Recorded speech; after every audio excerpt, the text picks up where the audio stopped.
अस्सलामुअलैकुम जी, this is ज़ैनी ख़ान और आज हम कुछ बात करेंगे। अदलिया का इस वक्त राज चला रहा है पाकिस्तान के अंदर। अक्सर ऐसे होता है कि डिफरेंट फेजेस आते हैं। एक फ़ेज़ आता है जो कि असातिज़ा का होता है और हर बच्चा जो है वो उसी फील्ड में जाता है, एजुकेशन में मास्टर्स करता है या बीएड एमएड वगैरह करना शुरू हो जाता है। फिर 1 2 3 साल बाद एक और फेज़ आता है जिसमें हर बंदा डॉक्टर बनना चाहता है। फिर हमने देखा कि सॉफ्टवेयर इंजीनियर बहुत ज़्यादा बनना शुरू हो गए हमारे जो स्टूडेंट्स थे वो। उसके बाद फिर चार्टर अकाउंटेंट बनना शुरू हो गए।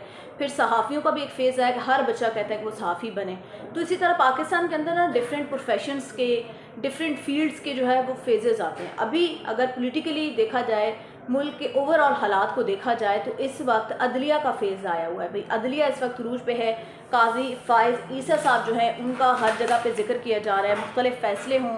क्योंकि पहली दफ़ा हमने देखा है कि ऑन कैमरा समाअत हुई है किसी भी केस की, जो कि पहली दफ़ा क्रेडिट जाता है ये काजी फ़ाइज़ ईसा को। और मैंने पर्सनली अगर मैं कहूँ तो मैंने भी पहली दफ़ा अदालतों की कार्रवाई देखी कि अदालतें किस तरह कार्रवाई करती हैं, किस तरह दलाल दिए जाते हैं वकला की जानिब से और आगे से फ़ैसले कैसे आते हैं, जजेस का बिहेवियर कैसा होता है। ये पहली दफ़ा आम आवाम जो है उस तक ये सारी कार्रवाई पहुँची और इसका क्रेडिट यकीनन काजी फ़ाइज़ ईसा को जाता है।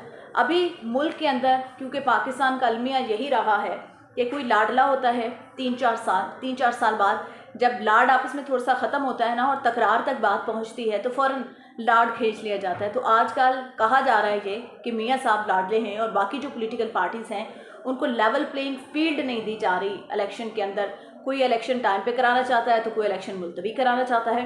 हालांकि तहरीक इंसाफ ये कहती है कि जो दूसरी पॉलिटिकल पार्टीज़ है वो नहीं चाहती कि वक्त पर इंतखाबात हों, लेकिन आज दरख्वास्त दायर की गई है पाकिस्तान तहरीक इंसाफ की जानिब से कि इलेक्शन को डिले किया जाए।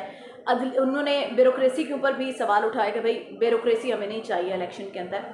उसका नोटिफिकेशन भी वापस लिया गया है। लाहौर हाई कोर्ट ने कहा है इलेक्शन कमीशन को कि ये ब्यूरोक्रेसी को इन्वॉल्व ना किया जाए इलेक्शन के अंदर। लेकिन खैर इलेक्शन अगर ब्यूरोक्रेसी नहीं कराएगी तो फिर इतने असातिज़ा हमारे पास मौजूद नहीं है कि वो सारी चीज़ों को संभाल सके। लेकिन पीटीआई कहती है कि टाइम पर हों, दूसरी पार्टीज़ जो है वो इलेक्शन डिले कराने के टैक्टिक्स यूज़ करिए, लेकिन अमली तौर पर पाकिस्तान तहरीक इंसाफ इस वक्त इलेक्शन नहीं कराना चाह रही, जो भी वजह हो सकती है। उसके साथ साथ जरदारी साहब जो हैं वो एक्टिव हैं बलूचिस्तान में, सिंध के अंदर जोड़ तोड़ का सिलसिला जारी है। फिर आईपीपी की बात करें तो आईपीपी नून लीग के साथ सीट एडजस्टमेंट पे उनकी बात चल रही है। आज लिस्टें फ्राहम की गई हैं इस्तेकाम पाकिस्तान पार्टी की जानिब से नून लीग को कि भाई ये हमारे बंदे हैं तो इनकी सीट्स पे कोई भी बंदा आपकी तरफ से खड़ा नहीं होना चाहिए। अदलिया भी इस वक्त सरगर्म है, जो कि सबसे ज़्यादा सरगर्म है या सिर्फ गर्म दिखाई दे रही है। एक तरफ गिरफ्तारियाँ हो रही हैं, एक तरफ रिलीफ। मियाँ साहब को रिलीफ दे दिया गया लजीजिया केस के अंदर, उनको बाइज़्ज़त बरी कर दिया गया। उसके साथ साथ आज शेर अफजल मरवत को गिरफ़्तार किया गया लाहौर के अंदर, दूसरी की तीसरी दफ़ा उनको गिरफ़्तार किया गया है कुछ तकारीर करने में और दफ़ा 144 की खिलाफ वर्जी पर। हालाँकि पाकिस्तान में तकरीबन पूरे पाकिस्तान में इस वक्त दफ़ा 144 नाफिज है बग़ैर किसी वजह के। जो हालात होते हैं दफ़ा 144 नाफिज करने के, ऐसे कोई हालात पाकिस्तान के अंदर तो नज़र नहीं आ रहे। लेकिन अदलिया एक्टिव नज़र आ रही है इस वक्त।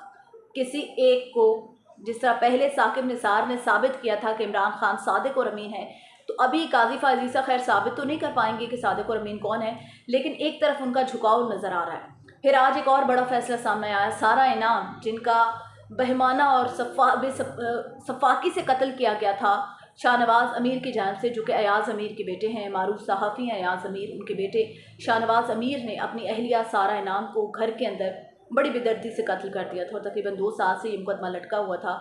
आज उसका फ़ैसला भी सामने आ गया और सज़ाए मौत दे दी गई है अयाज़ अमीर के बेटे शाहनवाज अमीर को। तो यकीनन एक तरफ तो अदलिया का बोलबाला हो रहा है, अदलिया की तरफ से बड़े बड़े फैसले आ रहे हैं और दूसरी तरफ जो है वह ख़ास पॉलिटिकल पार्टी के ऊपर गिरफ्त पंजा जो है उसके ऊपर कसा जा रहा है। तो अभी देखना है आगे काजी फ़ाइज़ ईसा साहब का मूड क्या लग रहा है, क्योंकि और भी बहुत सारे केसेस हैं जो अगले 1 2 हफ्तों में सामने आएंगे। तहरीक इंसाफ की जानिब से भी इन कैमरा जो समात है उसकी रिक्वेस्ट की गई है, जिसको कबूल कर लिया गया है हमारी अदलिया की जानिब से। तो अभी देखना है आगे अदलिया हमारी क्या करती है। बस हम तो दुआ ही कर सकते हैं कि अल्लाह पाकिस्तान और पाकिस्तानियों के लिए आसानियाँ करे। Thank you.